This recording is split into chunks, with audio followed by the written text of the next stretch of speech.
ಪರಿವರ್ತನೆ.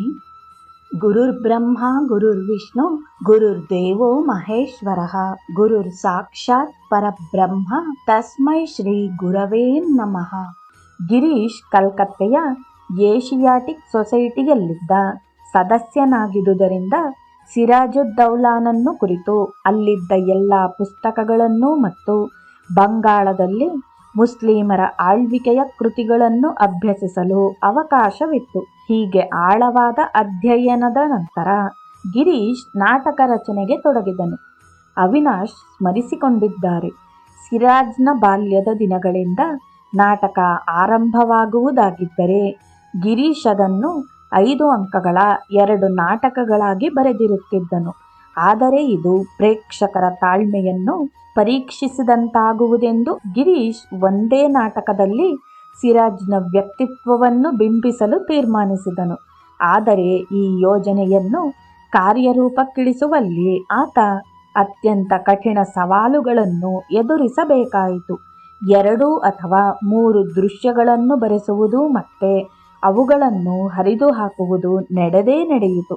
ಹೀಗೆ ಹಲವು ಪ್ರಯತ್ನಗಳ ಬಳಿಕ ನಾಟಕದ ಸ್ಪಷ್ಟ ರೂಪು ಆಕಾರಗೊಳ್ಳಲಾಗಿ ಬರೆಸುವುದು ಮುಂದುವರಿಯಿತು. ಇಷ್ಟಾದರೂ ಮೊದಲ ಅಂಕ ಪೂರ್ಣಗೊಳ್ಳಲು 2 ವಾರಗಳೇ ಹಿಡಿದವು. ಈ ಅಂಕದಲ್ಲಿ ಸಿರಾಜ್ನ ಅರ್ಧ ಜೀವನದ ಘಟನೆಗಳನ್ನು ಸಂಕ್ಷಿಪ್ತವಾಗಿ ಗ್ರಹಿಸಲಾಗಿದೆ. ಉಳಿದ 4 ಅಂಕಗಳಲ್ಲಿ ಹಲವು ಐತಿಹಾಸಿಕ ಘಟನೆಗಳನ್ನು ತರುವುದರ ಜೊತೆಗೆ ಸಿರಾಜ್ನ ಪಾತ್ರದ ವಿಕಾಸ, ಬೆಳವಣಿಗೆ ಮತ್ತು ಹೃದಯ ವಿದ್ರಾವಕವಾದ ಅವನ ಅಂತ್ಯವನ್ನು ಕ್ರೋಢೀಕರಿಸಿದ್ದು ಮಾತ್ರ ಒಂದು ಅದ್ಭುತವೇ ಸರಿ. ಈ ನಾಟಕದಲ್ಲಿ ಗಿರೀಶನು ಸಿರಾಜ್ನ ದೇಶಪ್ರೇಮ, ಅವನ ಯೌವನ ಕಾಲದ ಚಂಚಲ ನಡೆ, ಅವನ ಶೋಕದ ಸಂದರ್ಭಗಳು ಮತ್ತು ಅವನ ಪ್ರೀತಿ ತುಂಬಿದ ಕುಟುಂಬದ ಚಿತ್ರ ಮುಂತಾದವುಗಳು ಕಣ್ಣಿಗೆ ಕಟ್ಟುತ್ತವೆ. ಇಲ್ಲಿ ನಾಟಕದ ಕಥೆಯನ್ನು ಕೊಂಡೀಕಳಚದೆ ವಿಸ್ತರಿಸಲಿಕ್ಕಾಗಿ ಗಿರೀಶ್ ಜಹಾನರ ಮತ್ತು ಕರೀಂ ಚಾಚಾ ಎಂಬ 2 ಕಲ್ಪನೆಯ ಪಾತ್ರಗಳನ್ನು ಸೃಷ್ಟಿಸಿದ್ದಾನೆ.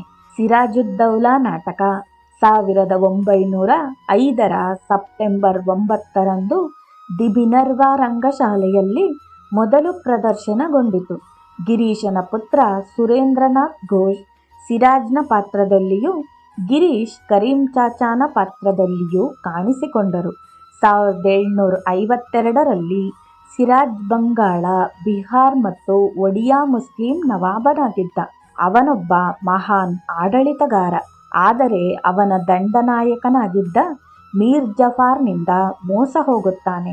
ಮೀರ್ ಜಫಾರ್ ಮತ್ತು ಕೆಲವರು ಹಿಂದೂ ಪಿತೂರಿಗಾರರು ಈಸ್ಟ್ ಇಂಡಿಯಾ ಕಂಪನಿಯೊಂದಿಗೆ ಗುಟ್ಟಾಗಿ ಒಪ್ಪಂದಕ್ಕೆ ಬಂದು ಸಿರಾಜ್ನ ಬೆನ್ನಿಗೆ ಚೂರಿ ಹಾಕುತ್ತಾರೆ.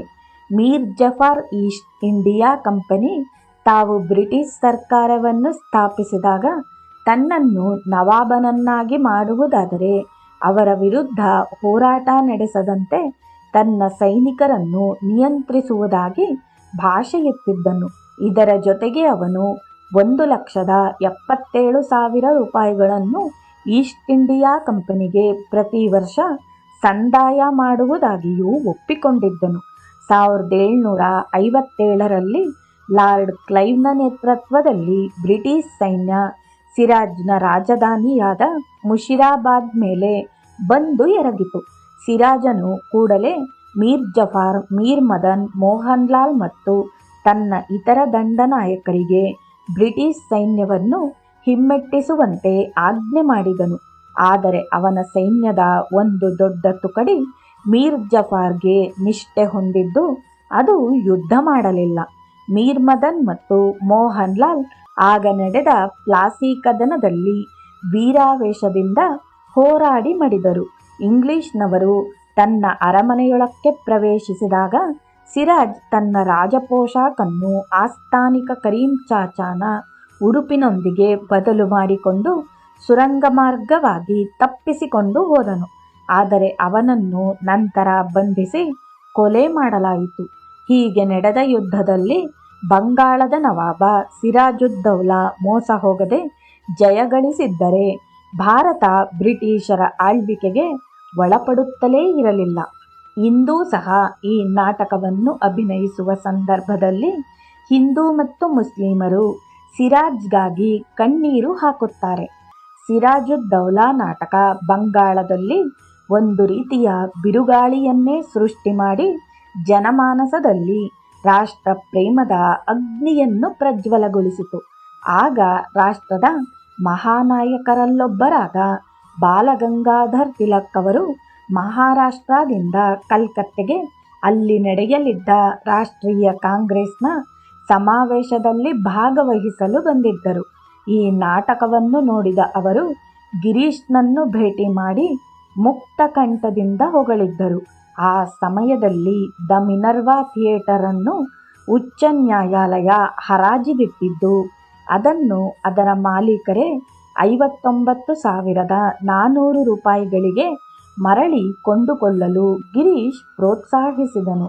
ಅವನ ಸಿರಾಜುದ್ದೌಲಾ ನಾಟಕವೇ ಥಿಯೇಟರನ್ನು ಕೊಂಡುಕೊಳ್ಳಲು ಬೇಕಿದ್ದ ಹಣಕ್ಕಿಂತ ಹೆಚ್ಚು ಮೊತ್ತವನ್ನು ಸಂಗ್ರಹ ಮಾಡಿಕೊಟ್ಟಿತ್ತು.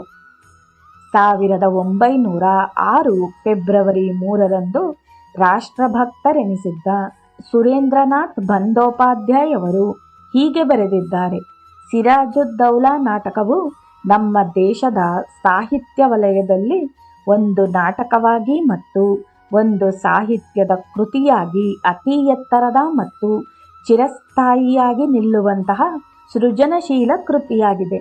ರಂಗದ ಮೇಲೆ ಅಭಿನಯ ಕೌಶಲವನ್ನು ಅಭಿವ್ಯಕ್ತಪಡಿಸಲು ಉತ್ತಮ ಅವಕಾಶ ಇರುವ ಇದಕ್ಕೆ ಸಮನಾದ ಮತ್ತೊಂದು ನಾಟಕವಿಲ್ಲ. ಈ ನಾಟಕದಲ್ಲಿ ಅದರ ಕರ್ತೃ ಸೃಷ್ಟಿಸಿ ಮಹೋನ್ನತಗೊಳಿಸಿರುವ ವಿಭಿನ್ನ ಪಾತ್ರಗಳನ್ನು ಮತ್ತು ಅವುಗಳ ಸಂಕೀರ್ಣತೆಯನ್ನು ಅಭಿನಯಿಸಲು ಅಸಾಮಾನ್ಯ ನಟನಾ ಕೌಶಲವೇ ಬೇಕಿರುತ್ತದೆ.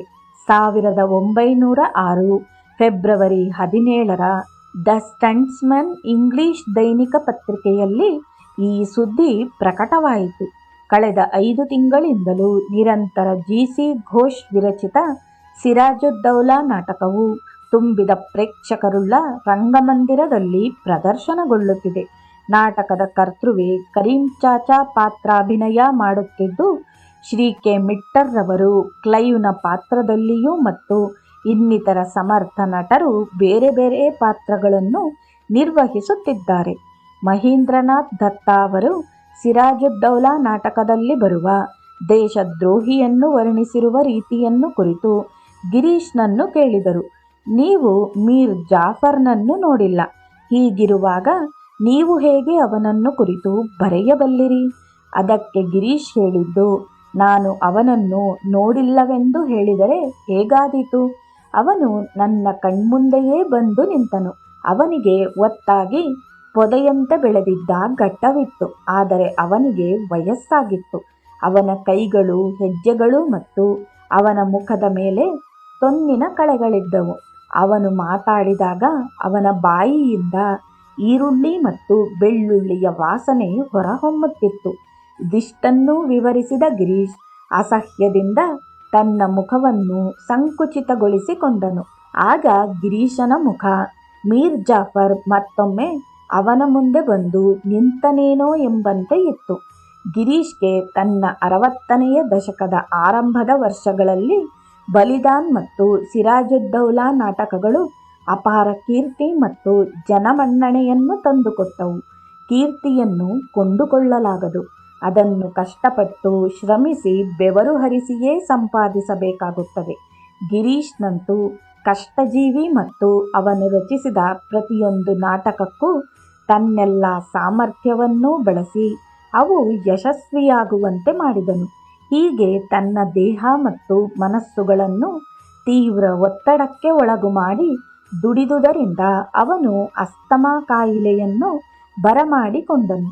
ಈ ಬಗೆಯ ಅನಾರೋಗ್ಯವಿದ್ದರೂ ಅವನು ಬಾಸರ್ ಎಂಬ ಸಂಗೀತ ನಾಟಕವನ್ನು ದ ಮಿನರ್ವಾ ರಂಗಮಂದಿರಕ್ಕಾಗಿ ಬರೆದನು. ಹಾಗೆಯೇ ಬಂಕಿಂಚಂದ್ರ ಅವರ ಪ್ರಸಿದ್ಧ ದುರ್ಗೇಶ್ ನಂದಿನಿ ಕಾದಂಬರಿಯನ್ನು ನಾಟಕಕ್ಕೆ ರೂಪಾಂತರಿಸಿದ. ದುರ್ಗೇಶ್ ನಂದಿನಿ ನಾಟಕವನ್ನು 1906ರ ಫೆಬ್ರವರಿ ತಿಂಗಳಿನಲ್ಲಿ ಮಿನರ್ವಾ ರಂಗಮಂದಿರದಲ್ಲಿ ಪ್ರದರ್ಶಿಸಿ ಅದರಲ್ಲಿ ಗಿರೀಶ್ ರಜಪೂತ ದೊರೆ ಬೀರೇಂದ್ರ ಸಿಂಹನ ಪಾತ್ರ ಮಾಡಿದನು. ಸಿರಾಜುದ್ದೌಲಾ ನಾಟಕಕ್ಕೆ ದೊರೆತ ಅಭೂತಪೂರ್ವ ಯಶಸ್ಸನ್ನು ಕಂಡು ಅವೇ ಘಟನೆಗಳನ್ನು ಆಧರಿಸಿ ಮೀರ್ ಕಾಸಿಂ ಎಂಬ ಈ ಮತ್ತೊಂದು ಐತಿಹಾಸಿಕ ನಾಟಕ ರಚಿಸಲು ಗಿರೀಶ್ ತೀರ್ಮಾನಿಸಿದ. ನಾಟಕದಲ್ಲಿ ದೇಶದ್ರೋಹಿ ಮೀರ್ ಜಾಫರನು ಬಂಗಾಳದ ನವಾಬನಾಗುವುದಾದರೂ ಇದೇ ಬ್ರಿಟಿಷರಿಂದ ಮೋಸ ಹೋಗಿ ಕೊನೆಗೆ ತನ್ನ ಸಿಂಹಾಸನವನ್ನು ಕಳೆದುಕೊಳ್ಳುತ್ತಾನೆ. ಬ್ರಿಟಿಷರ ಹಣದಾಸೆಯನ್ನು ಈಡೇರಿಸಲು ಮೀರ್ ಜಾಫರ್ ತನ್ನ ಖಜಾನೆಯನ್ನು ಬರಿದು ಮಾಡಿಕೊಂಡನು. ಹಾಗಾಗಿ ಸೈನ್ಯಕ್ಕೆ ಸಂಬಳ ಕೊಡಲು ಅವನಲ್ಲಿ ಹಣವಿಲ್ಲದಾಯಿತು.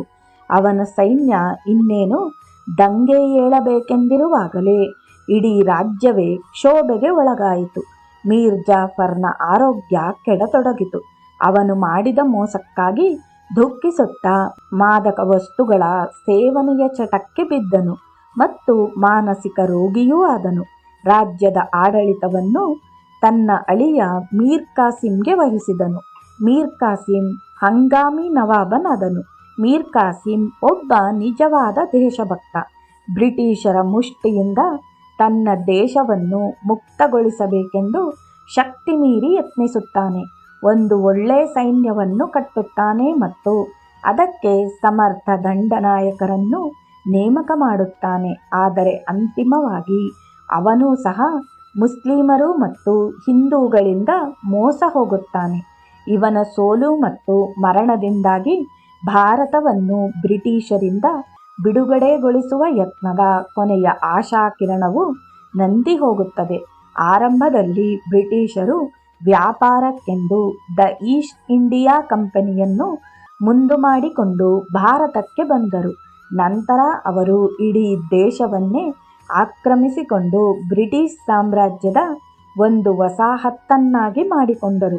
ಸಿರಾಜುದ್ದೌಲಾ ಮತ್ತು ಮೀರ್ ಕಾಸಿಂ ನಾಟಕಗಳಲ್ಲಿ ಹೇಗೆ ದುರಾಸೆ, ಹಣ, ಅಧಿಕಾರ ಮತ್ತು ಸ್ವಾರ್ಥಪರತೆಗಳ ಪಿತೂರಿಯೊಂದಿಗೆ ಸುಳ್ಳು ಮತ್ತು ಮೋಸಗಳು ಸೇರಿ ಭಾರತದ ಸ್ವಾತಂತ್ರ್ಯವನ್ನೇ ಹಾಳುಗೆಡವಿದವು ಎಂಬುದನ್ನು ಗಿರೀಶ್ ಪ್ರಸ್ತುತಪಡಿಸುತ್ತಾನೆ. 1906 ಜೂನ್ ತಿಂಗಳ 16ರಂದು ಮೀರ್ ಕಾಸಿಂ ನಾಟಕ ದ ಮಿನರ್ವಾ ರಂಗಶಾಲೆಯಲ್ಲಿ ಪ್ರಥಮ ಅಭಿನಯ ಕಂಡಿತು. ಹಾಗೆಯೇ ಪ್ರತಿ ಶನಿವಾರದ ಪ್ರದರ್ಶನಗಳು 7 ತಿಂಗಳವರೆಗೂ ಮುಂದುವರಿದವು. ಈ ಪ್ರದರ್ಶನಗಳಿಗೆ ಬಂದ ಪ್ರೇಕ್ಷಕರ ಸಂಖ್ಯೆ ಸಿರಾಜುದ್ದೌಲಾ ನಾಟಕ ನೋಡಲು ಬಂದ ಜನಕ್ಕಿಂತ ಹೆಚ್ಚಾಗಿತ್ತು. ಈ ನಾಟಕದಲ್ಲಿ ಮೀರ್ ಜಾಫರ್ನ ಪಾತ್ರದಲ್ಲಿ ಗಿರೀಶ್ ಮತ್ತು ಮೀರ್ ಕಾಸಿಂ ಆಗಿ ಅವನ ಮಗ ಸುರೇಂದ್ರ ಅಭಿನಯಿಸುತ್ತಿದ್ದರು. 1906 ಜೂನ್ 23ರಂದು ಬೆಂಗಾಲಿ ಪತ್ರಿಕೆ ಈ ರೀತಿ ವರದಿಯನ್ನು ಪ್ರಕಟಿಸಿತು.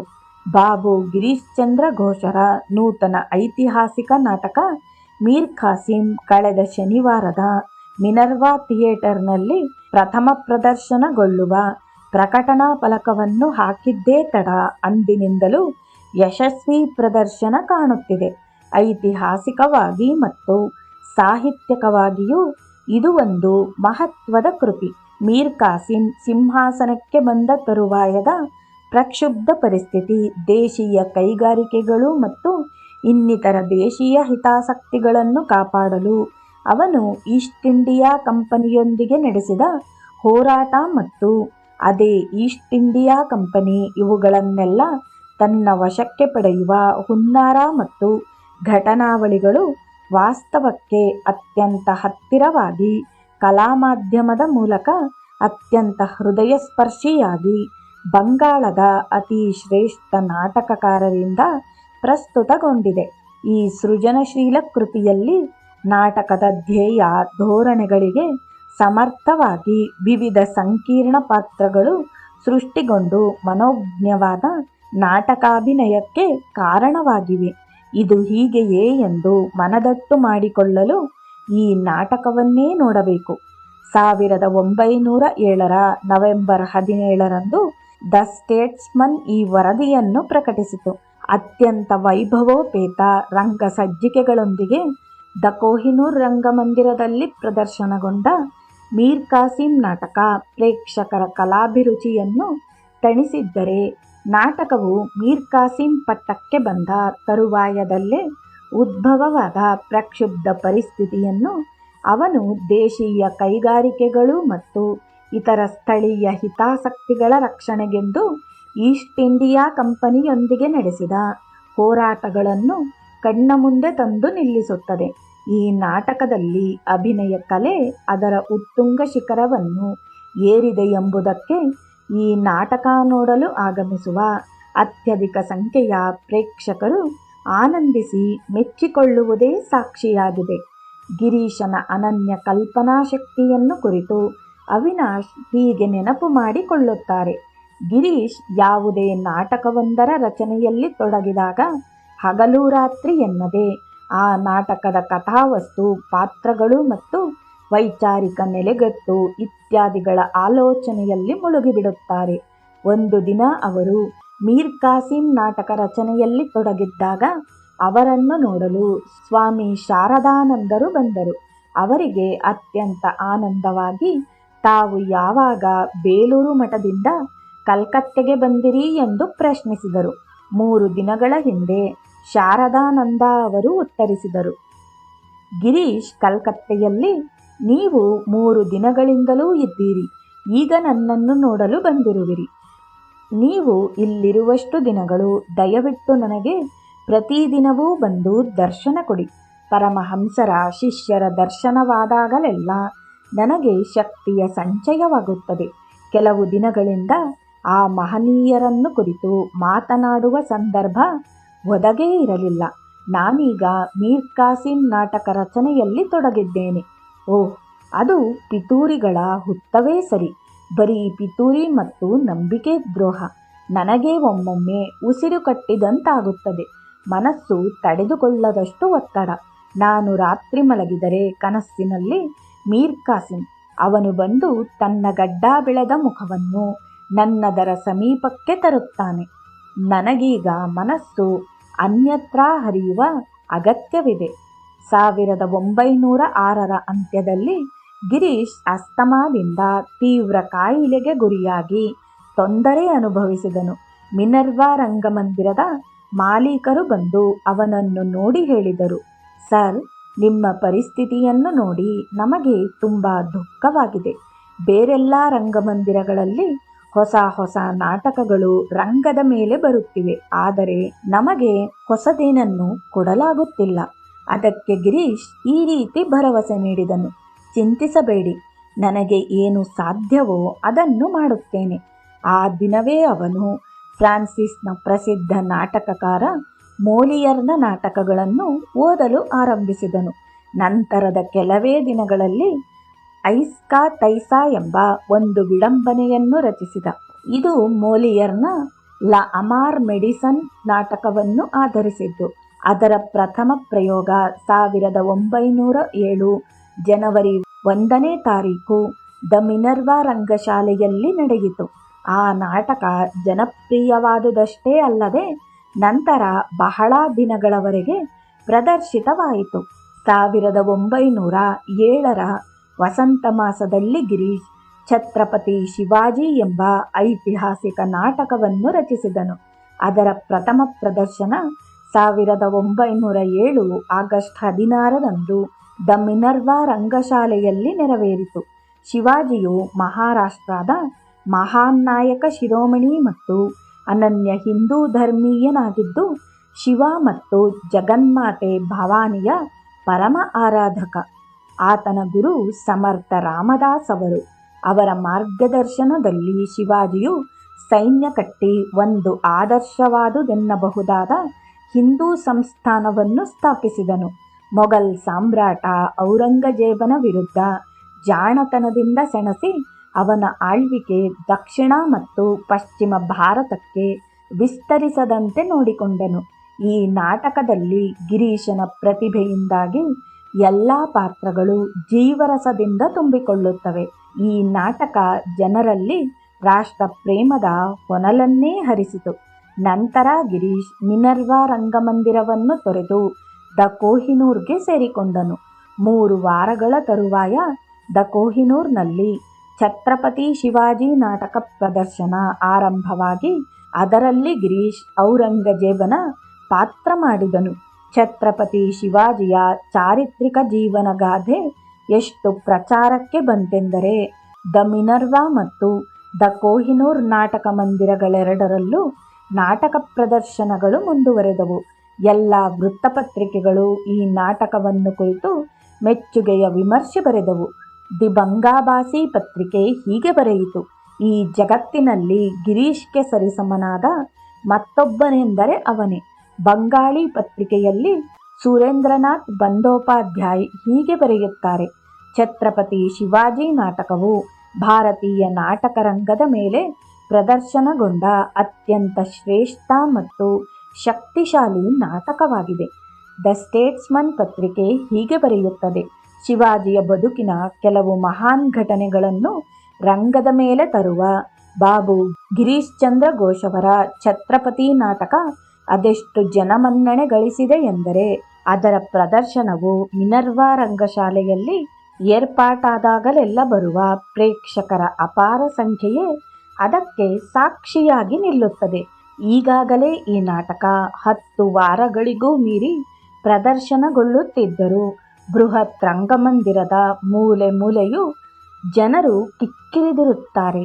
ಸಂಜೆ ನಾಟಕ ಪ್ರದರ್ಶನ ಶುರುವಾಗುವುದಕ್ಕೆ ಮುನ್ನವೇ ಟಿಕೆಟ್ ಮಾರಾಟವನ್ನು ನಿಲ್ಲಿಸಲಾಗುತ್ತದೆ. ಟಿಕೆಟ್ ಸಿಗದ ಹೆಚ್ಚುವರಿ ಪ್ರೇಕ್ಷಕರು ಬೇರೆ ಥಿಯೇಟರ್ಗಳ ಕಡೆಗೆ ಹೆಜ್ಜೆ ಹಾಕಬೇಕಾಗುತ್ತದೆ. ಸಿರಾಜುದ್ದೌಲಾ, ಮೀರ್ ಕಾಸಿಂ ಮತ್ತು ಛತ್ರಪತಿ ಶಿವಾಜಿ ನಾಟಕಗಳು ಭಾರತೀಯರಲ್ಲಿ ಉಂಟುಮಾಡಿದ ರಾಷ್ಟ್ರೀಯತೆಯ ತೀವ್ರತೆ ಬ್ರಿಟಿಷ್ ಸರ್ಕಾರ ಎಚ್ಚೆತ್ತು ನೋಡುವಂತಾಯಿತು. ಅದರಿಂದ ಒಂದು ಕ್ರಾಂತಿಯೇ ನಡೆದರೂ ನಡೆಯಬಹುದೆನಿಸಿ ಬ್ರಿಟಿಷ್ ಸರ್ಕಾರ 1911 ಜನವರಿ ತಿಂಗಳಲ್ಲಿ ಈ ನಾಟಕಗಳನ್ನು ಮುದ್ರಿಸಿ ಪ್ರಚುರಪಡಿಸುವುದನ್ನು ಮತ್ತು ಇವುಗಳ ಪ್ರದರ್ಶನವನ್ನು ನಿಷೇಧಿಸಿ ಆಜ್ಞೆ ಹೊರಡಿಸಿತು. ಗಿರೀಶ್ಗೆ ಹೃದಯವೇ ಒಡೆದು ಚೂರು ಚೂರಾಯಿತು. ಈ ಸಂದರ್ಭವನ್ನು ಆಪರೇಶ್ ಮುಖ್ಯೋಪಾಧ್ಯಾಯ್ ಈ ರೀತಿ ಸ್ಮರಿಸಿಕೊಳ್ಳುತ್ತಾರೆ: ಸಿರಾಜುದ್ದೌಲಾ ನಾಟಕದ ಪ್ರತಿಗೆ ಪೊಲೀಸ್ ಇಲಾಖೆಯಿಂದ ಒಪ್ಪಿಗೆಯನ್ನು ಪಡೆದುಕೊಳ್ಳಲು ಬಹಳ ಕಷ್ಟಪಡಬೇಕಾಯಿತು. ಅಂದು ಗಿರೀಶ್ ಬೆಳಿಗ್ಗೆ 7 ಗಂಟೆಯಿಂದ ಮಧ್ಯಾಹ್ನ 2 ಗಂಟೆಯವರೆಗೆ ಸ್ಥಳದಲ್ಲಿದ್ದು ನಾಟಕದ ಕೆಲವು ದೃಶ್ಯಗಳಲ್ಲಿನ ನುಡಿ ಮತ್ತು ಮಾತುಗಳನ್ನು ಒಪ್ಪಿಗೆಗಾಗಿ ಬದಲಾಯಿಸಬೇಕಾಯಿತು. ಕ್ರಾಂತಿಕಾರ ಮನೋಭಾವದ ಗಿರೀಶ್ ಝಾನ್ಸಿ ರಾಣಿ ಎಂಬ ಮತ್ತೊಂದು ಐತಿಹಾಸಿಕ ಘಟನಾವಳಿಗಳನ್ನು ಆಧರಿಸಿದ ನಾಟಕವನ್ನು ಬರೆಯಲಾರಂಭಿಸಿದನು. ಈ ನಾಟಕದ ಪ್ರಮುಖ ಪಾತ್ರ ಲಕ್ಷ್ಮೀಬಾಯಿಯದು. ಆಕೆ ಝಾನ್ಸಿಯ ರಾಜನನ್ನು ವಿವಾಹವಾಗಿದ್ದಳು. ಇವರಿಗೆ ಮಕ್ಕಳಿರಲಿಲ್ಲ. ಹಾಗಾಗಿ ಅವರು ಮುಂದೆ ಅವನು ರಾಜ್ಯದ ಉತ್ತರಾಧಿಕಾರಿಯಾಗಲೆಂದು ಒಬ್ಬ ಬಾಲಕನನ್ನು ದತ್ತು ಸ್ವೀಕಾರ ಮಾಡಿದರು. ಬ್ರಿಟಿಷ್ ಸರ್ಕಾರ ಇದನ್ನು ರದ್ದುಪಡಿಸಿ ಝಾನ್ಸಿಯನ್ನು ಆಕ್ರಮಿಸಿಕೊಳ್ಳಲು ಮುಂದಾಯಿತು. ವೀರಾಗ್ರಣಿಯಾದ ಲಕ್ಷ್ಮೀಬಾಯಿಯು ಬ್ರಿಟಿಷರ ವಿರುದ್ಧ ಹೋರಾಡಲು ತೀರ್ಮಾನಿಸಿದಳು. ಸ್ವತಃ ಆಕೆಯೇ ಬ್ರಿಟಿಷರ ವಿರುದ್ಧ ನಡೆದ ಕದನದಲ್ಲಿ ಕುದುರೆಯ ಮೇಲೆ ಕುಳಿತು ಹೋರಾಡುತ್ತಾ ಮಡಿದಳು.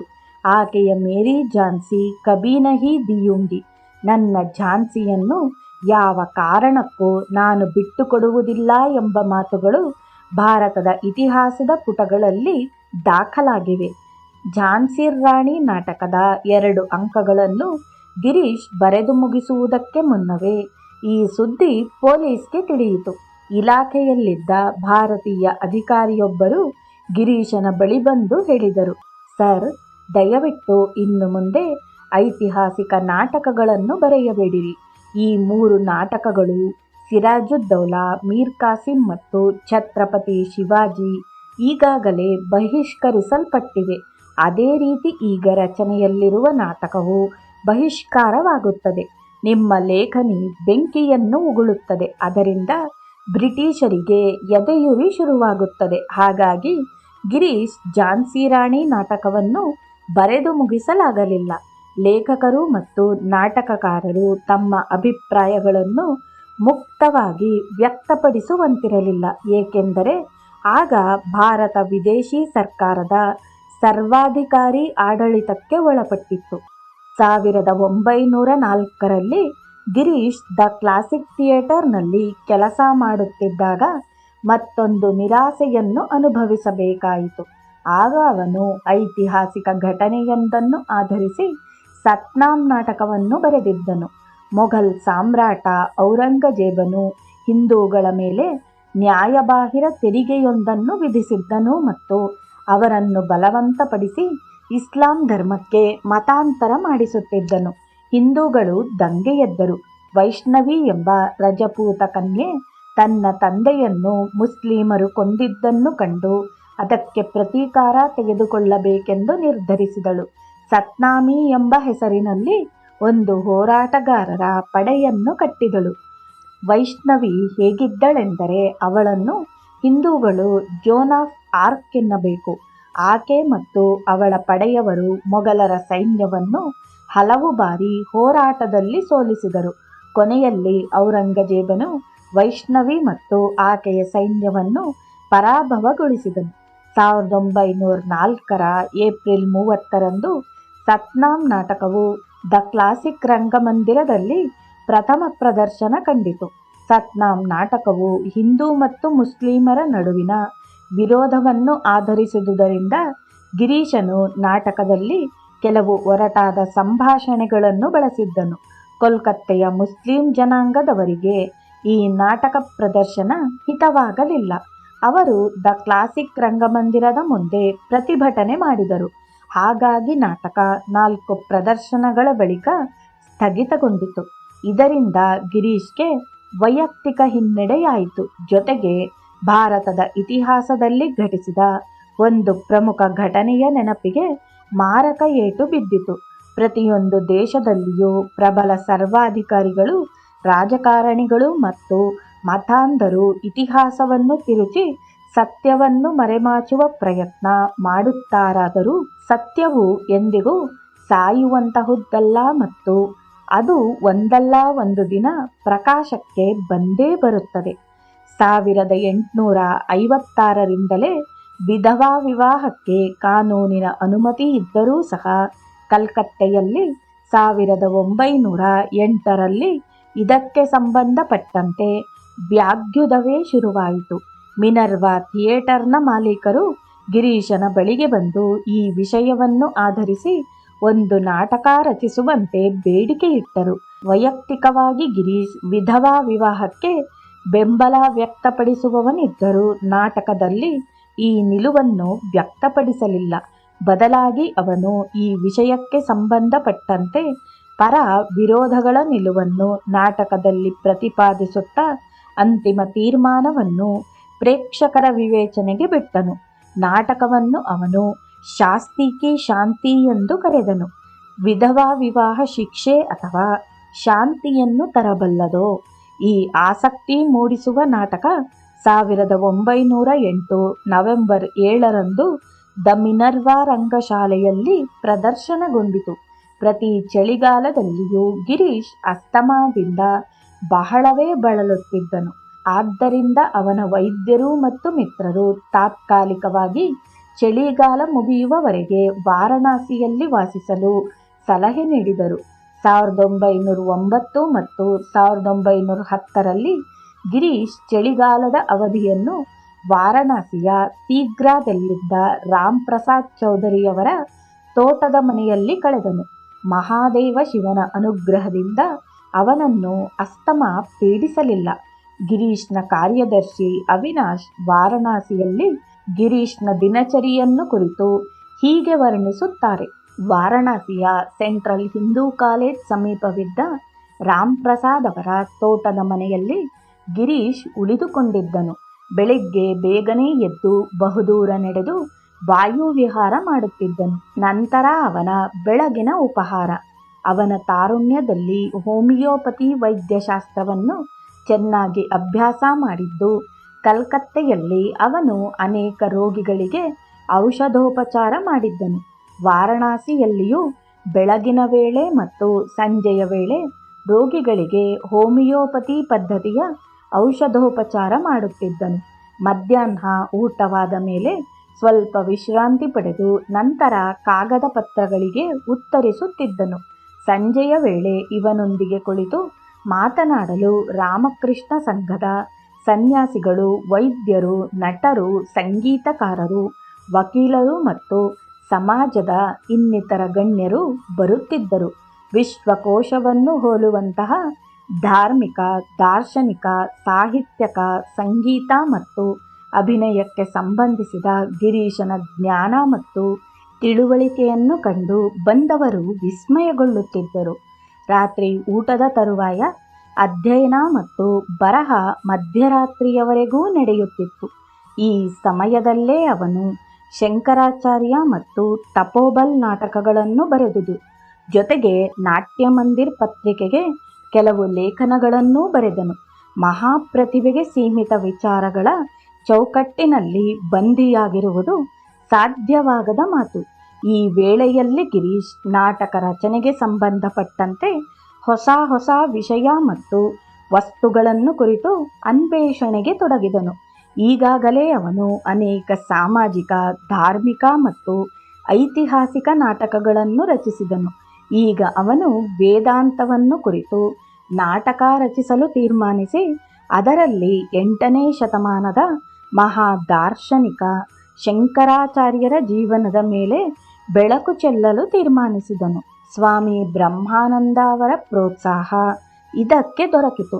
ಗಿರೀಶ್ ಸಹ ಇದನ್ನು ಗುರುವಿನ ಆಜ್ಞೆಯೆಂದು ಭಾವಿಸಿದನು. ಏಕೆಂದರೆ ನಮ್ಮ ಧರ್ಮಶಾಸ್ತ್ರಗಳು ಹೀಗೆ ಹೇಳುತ್ತವೆ, ಗುರುವಿನ ಪುತ್ರನನ್ನು ಗುರುವೆಂದೇ ಭಾವಿಸಲಾಗುತ್ತದೆ ಎಂದು. ಅನಾರೋಗ್ಯದ ಕಾರಣದಿಂದ ಈ ನಾಟಕವನ್ನು ಗಿರೀಶ್ ನಿರ್ದೇಶಿಸಲು ಆಗಲಿಲ್ಲ. ಅವನು ವಾರಣಾಸಿಯಲ್ಲಿ ವಾಸಿಸುತ್ತಿದ್ದನು. ಗಿರೀಶನ ಪುತ್ರ ಸುರೇಂದ್ರ ಈ ನಾಟಕದ ಅಂಕಿತ ಪಾತ್ರವನ್ನು ಮಾಡಿದನಾದರೂ ಅದಕ್ಕೂ ಮುನ್ನ ವಾರಣಾಸಿಗೆ ತೆರಳಿ ತನ್ನ ತಂದೆಯೊಂದಿಗೆ ನಾಟಕದ ಪೂರ್ವಾಭಿನಯವನ್ನು ಮಾಡಿ ತೋರಿಸಿದನು. 1910 ಜನವರಿ 15ರಂದು ಶಂಕರಾಚಾರ್ಯ ನಾಟಕವು ದ ಮಿನರ್ವಾ ಥಿಯೇಟರ್ನ ರಂಗವೇರಿತು ಮತ್ತು ಅದು ಯಶಸ್ಸಿನ ಕಿರೀಟವನ್ನೇ ಮುಡಿಗೇರಿಸಿಕೊಂಡಿತು.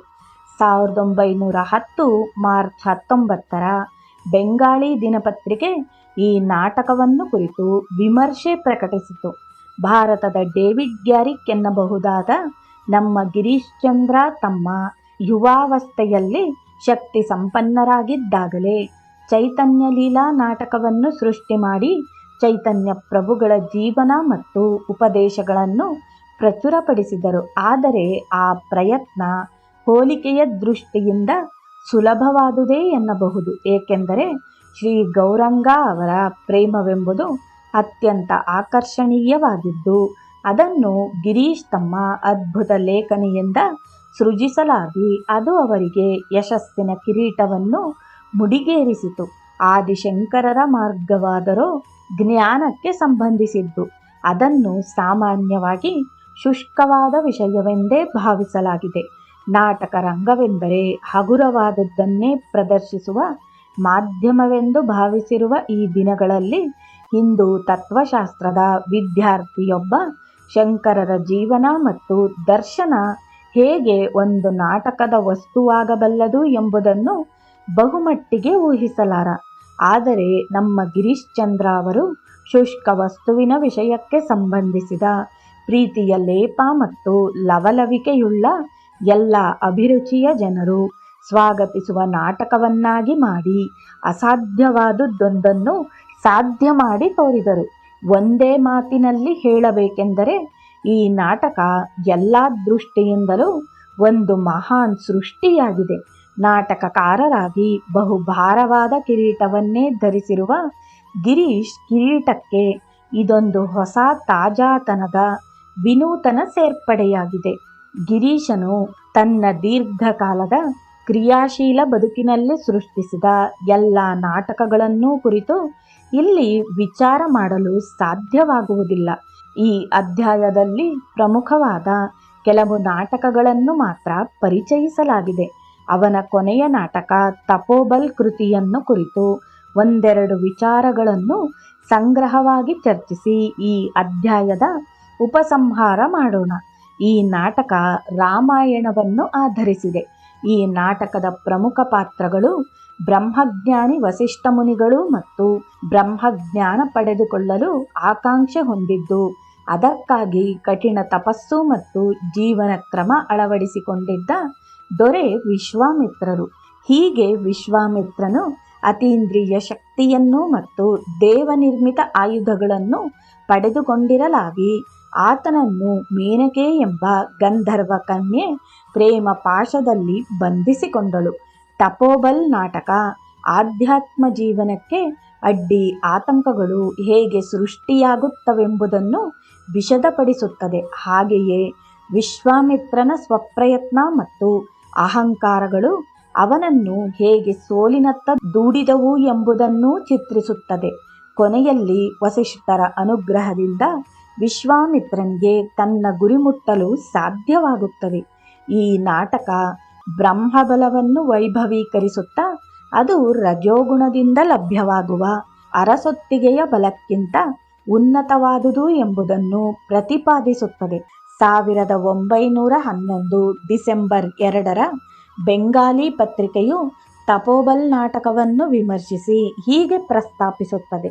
ಕಳೆದ ಕೆಲವು ವಾರಗಳಿಂದ ದ ಮಿನರ್ವಾ ಥಿಯೇಟರ್ನಲ್ಲಿ ಪ್ರಸಿದ್ಧ ನಾಟಕಕಾರ ಬಾಬು ಗಿರೀಶ್ ಚಂದ್ರ ಘೋಷ್ ವಿರಚಿತ ತಪೋಬಲ್ ನೂತನ ನಾಟಕದ ಪ್ರದರ್ಶನ ನಡೆಯುತ್ತಿದೆ. ಈ ನಾಟಕ ಭಾರತೀಯ ಪ್ರೇಕ್ಷಕರಿಗೆ ವೇದಗಳು ಮತ್ತು ಪುರಾಣಗಳು ಎತ್ತಿ ಹಿಡಿಯುವ ತಪೋಬಲದ ಹಿರಿಮೆಯನ್ನು ಪ್ರತಿಪಾದಿಸುತ್ತದೆ. ಆಧ್ಯಾತ್ಮ ಬಲದ ಗಳಿಕೆಯು ಅದನ್ನು ತಮ್ಮದಾಗಿಸಿಕೊಂಡವರನ್ನು ಅತ್ಯುನ್ನತ ಪದವಿಗೆ ಭಾಜನರನ್ನಾಗಿ ಮಾಡುತ್ತಾ ಅದು ವ್ಯಕ್ತಿಯು ಗಳಿಸಬಹುದಾದ ಭೌತಿಕ ಮತ್ತು ಬೌದ್ಧಿಕ ಶಕ್ತಿಗಳಿಗಿಂತ ಮೀರಿದುದು ಎಂಬುದನ್ನು ಇಲ್ಲಿ ನಾಟಕಕಾರ ಪ್ರೇಕ್ಷಕರಿಗೆ ಮನದಟ್ಟು ಮಾಡಿಸುತ್ತಾನೆ. ಈ ನಾಟಕ ಒಂದು ಭರ್ಜರಿ ಪ್ರದರ್ಶನ. ಇಲ್ಲಿನ ದೃಶ್ಯಗಳು ಮತ್ತು ಗೀತೆಗಳು ಹೃದಯಂಗಮವಾಗಿವೆ. ಅವು ಎಷ್ಟು ಚೇತೋಹಾರಿಯಾಗಿವೆ ಎಂಬುದನ್ನು ನಾಟಕ ಕಲಾಪ್ರೇಮಿಗಳು ಸ್ವತಃ ತಾವೇ ನೋಡದ ಹೊರತು ಕಲ್ಪಿಸಿಕೊಳ್ಳಲು ಸಾಧ್ಯವೇ ಇಲ್ಲ. ರಂಗಮಂದಿರದಲ್ಲಿ ಕುಳಿತ ಪ್ರೇಕ್ಷಕರು ಈ ನಾಟಕವನ್ನು ನೋಡುತ್ತಾ ಎಷ್ಟರ ಮಟ್ಟಿಗೆ ಮೈಮರೆತು ಅಲ್ಲಿ ತಲ್ಲೀನರಾಗುತ್ತಾರೆಂದರೆ ಅವರು ತಾವೇ ಈ ನಾಟಕದ ಪಾತ್ರಗಳು, ದೃಶ್ಯಗಳು ಮತ್ತು ಹಾಡುಗಳ ಭಾಗವಾಗಿ ಬಿಡುತ್ತಾರೆ. ಗಿರೀಶ್ ತನ್ನ ಅಭಿನಯ ವೃತ್ತಿಯನ್ನು ಆತ 23 ವರ್ಷದ ತರುಣನಾಗಿದ್ದಾಗ ಅಂದರೆ 1867ರಲ್ಲಿ ಆರಂಭಿಸಿದ. ಅವನ 32ನೇ ವರ್ಷ ನಟನೆ ಮತ್ತು ನಾಟಕ ರಚನೆ. ಈ ಎರಡೂ ವೃತ್ತಿಗಳನ್ನು ಜೊತೆಗೆ 1912ರವರೆಗೆ ಮಾಡಿಕೊಂಡು ಬಂದು ಅವನು ಕೊನೆಗೆ ತನ್ನ 68ನೇ ವಯಸ್ಸಿನಲ್ಲಿ ನಿಧನ ಹೊಂದಿದ. ಅವನು ಬದುಕಿದ್ದಷ್ಟು ಕಾಲ ಕೋಲ್ಕತ್ತೆಯ ನಾಟಕ ಪ್ರೇಮಿಗಳಿಗೆ ಹೊಸ ನಾಟಕಗಳ ಸಮರ್ಪಣೆಯಾಗುತ್ತಲೇ ಇತ್ತು. ಈ ಕೆಳಗಿನ ಪಟ್ಟಿಯಲ್ಲಿ ನಾಟಕಿ ಮತ್ತು ನಾಟಕ ಕರ್ತೃವಾಗಿ ಅವನ ಅಪ್ರತಿಮ ಪ್ರತಿಭೆ ತೆರೆದಿಟ್ಟುಕೊಂಡ ಬಗೆಯ ಚಿತ್ರ ದೊರಕುತ್ತದೆ. ಗಿರೀಶನು ಒಟ್ಟು 80 ಮೂಲ ನಾಟಕಗಳನ್ನು ರಚಿಸಿದ್ದಾನೆ. ಗಿರೀಶನ ಅಪೂರ್ಣ ನಾಟಕಗಳು: ಅನಾಮಿ ನಾಟಕ್ 4 ಅಂಕಣಗಳು, ಜ್ಯೋಲ್ ರಾಜ್, ನಿತ್ಯಾನಂದ್ ವಿಲಾಸ್, ಮಹಮ್ಮದ್ ಶಾ, ಸದರ್ ಬಾವ್, ಝಾನ್ಸಿ ರಾಣಿ, ರಾಣಾ ಪ್ರತಾಪ್, ಮಿಲನ್ ಕಾನನ್. ರೂಪಾಂತರಗೊಳಿಸಿದ ಗಿರೀಶನ ಕೃತಿಗಳು: ಕಪಾಲ್ ಕುಂಡಾಲ್, ಚಂದ್ರಶೇಖರ್, ದುರ್ಗೇಶ್ ನಂದಿನಿ, ವಿಷಭೃಕ್ಷ, ಮೃಣಾಲಿನಿ, ಸೀತಾರಾಮ್, ಪಾಲಸೀರ್ ಯುದ್ಧ, ಭ್ರಮರ್, ಮಾಧವಿ ಕಂಕಣ್, ಮೇಘನಾಥ್ ಬಂದ್, ಯಾಮಾಲೆ ಜೀವಂತ ಮನುಷ್ಯ. ಗಿರೀಶನ ಇತರ ಬರಹಗಳು: ಕಾದಂಬರಿ ಮತ್ತು ಸಣ್ಣ ಕಥೆಗಳು, ಕಾವ್ಯ, ಒಂದು ಪದ ಸಾಹಿತ್ಯ, ಜೀವನ ಚರಿತ್ರೆ 1, ಶ್ರೀರಾಮಕೃಷ್ಣ, ವಿವೇಕಾನಂದ ಮತ್ತು ಧರ್ಮ ಇವುಗಳಿಗೆ ಸಂಬಂಧಿಸಿದ ಲೇಖನಗಳು 18, ನಾಟಕ ಕುರಿತ ಲೇಖನಗಳು 14, ಸಂತಾಪ ಸೂಚಕಗಳು 8, ಸಾಮಾಜಿಕ ವಿಚಾರಗಳ ಕುರಿತ ಲೇಖನಗಳು 2, ವಿಜ್ಞಾನ ಲೇಖನಗಳು 2, ಇತರ ಲೇಖನಗಳು 12, ಹಾಡು ಗೀತೆಗಳು 1370. ವ್ಯವಸ್ಥಾಪಕನಾಗಿ ಮತ್ತು ನಿರ್ದೇಶಕನಾಗಿ ಗಿರೀಶ್ 15 ರಂಗಮಂದಿರಗಳಲ್ಲಿ ವೃತ್ತಿ ಜೀವನವನ್ನು ನಡೆಸಿದ್ದಾರೆ. ಗಿರೀಶನ ಅಭಿನಯದ ವಿವರಗಳು: ಅಭಿನೇತನಾಗಿ ಗಿರೀಶ್ 62 ಪಾತ್ರಗಳಲ್ಲಿ ಕಾಣಿಸಿಕೊಂಡನು. ಬೇರೆ ಭಾಷೆಗಳಿಗೆ ಭಾಷಾಂತರಗೊಂಡಿರುವ ಗಿರೀಶನ ಕೃತಿಗಳು: ಬುದ್ಧದೇವ್ ಚರಿತ್ ಇಂಗ್ಲಿಷ್ಗೆ ಭಾಷಾಂತರಗೊಂಡು ನಂತರ ಲಂಡನ್ನಿನ ಕೋರ್ಟ್ ಥಿಯೇಟರ್ನಲ್ಲಿ ಪ್ರದರ್ಶನಗೊಂಡಿತು. ನಳ ದಮಯಂತಿ ಫ್ರೆಂಚ್ ಭಾಷೆಗೆ ಭಾಷಾಂತರಗೊಂಡಿದೆ. ವಿಲ್ವಮಂಗಳ್ ಭೈಕುಟ್ನಾಥ್ ಬಸು ಅವರಿಂದ ಇಂಗ್ಲಿಷ್ಗೆ ಭಾಷಾಂತರಗೊಂಡು ಸೋದರಿ ನಿವೇದಿತಾ ಅವರಿಂದ ಸಂಪಾದನೆಗೊಂಡಿದೆ. ಬಿಷಾದ್ ಹಿಂದಿಗೆ ಭಾಷಾಂತರಗೊಂಡು ಅಲಹಾಬಾದ್ನಲ್ಲಿ ಪ್ರದರ್ಶನಗೊಂಡಿದೆ. ಗಿರೀಶ್ನ ಕೃತಿಗಳನ್ನು ಗಂಭೀರವಾಗಿ ಅಧ್ಯಯನ ಮಾಡುವವರು ಅವು ಸ್ಫೂರ್ತಿ, ಪ್ರೇರಕಗಳು ಮತ್ತು ದೀರ್ಘಕಾಲ ಪ್ರಭಾವ ಬೀರುವವೂ ಆಗಿವೆ ಎಂದು ಒಪ್ಪುತ್ತಾರೆ. 3717 ಪುಟಗಳ ಬೃಹತ್ ಹೊತ್ತಿಗೆಗಳನ್ನು ರಚಿಸುವುದು, ಅನೇಕ ನಾಟಕ ಮಂದಿರಗಳ ಉಸ್ತುವಾರಿ ವಹಿಸುವುದು, ಅಷ್ಟೊಂದು ಸಂಖ್ಯೆಯ ವೈವಿಧ್ಯಮಯ ಪಾತ್ರಗಳ ಅಭಿನಯ ಮಾಡುವುದು ಇತ್ಯಾದಿ ಚಟುವಟಿಕೆಗಳನ್ನು ಒಬ್ಬ ವ್ಯಕ್ತಿ ಅವನ ಒಂದು ಜೀವಿತದ ಅವಧಿಯಲ್ಲಿ ವಾಸ್ತವಕ್ಕೆ ತರಲು ಸಾಧ್ಯವೇ ಎಂಬುದು ವಿಸ್ಮಯ ಉಂಟು ಮಾಡುವ ಸಂಗತಿ. ಶಾಲಾ ಓದನ್ನು ಸಂಪೂರ್ಣಗೊಳಿಸದ ಗಿರೀಶ್ ತನ್ನ ಬದುಕಿನಾದ್ಯಂತ ಜ್ಞಾನಸಾಗರದಲ್ಲಿ ಮುಳುಗಿದ್ದು, ನಮ್ಮ ಆರ್ಷೇಯ ಋಷಿಮುನಿಗಳಂತೆ ಮಾನವ ಜನಾಂಗಕ್ಕೆ ಆಣಿಮುತ್ತುಗಳನ್ನು ಆಯ್ದುಕೊಟ್ಟನು. ಪ್ರಾಯಶಃ ಮುಂದೊಂದು ದಿನ ಅವನ ಪ್ರಮುಖವಾದ ಕೃತಿಗಳನ್ನು ಇಂಗ್ಲಿಷ್ ಭಾಷೆಗೆ ಅನುವಾದ ಮಾಡುವ ಸ್ಫೂರ್ತಿಗೆ ಅನೇಕರು ಒಳಗಾಗಬಹುದು. ಜೈ ಶ್ರೀ ರಾಮಕೃಷ್ಣ.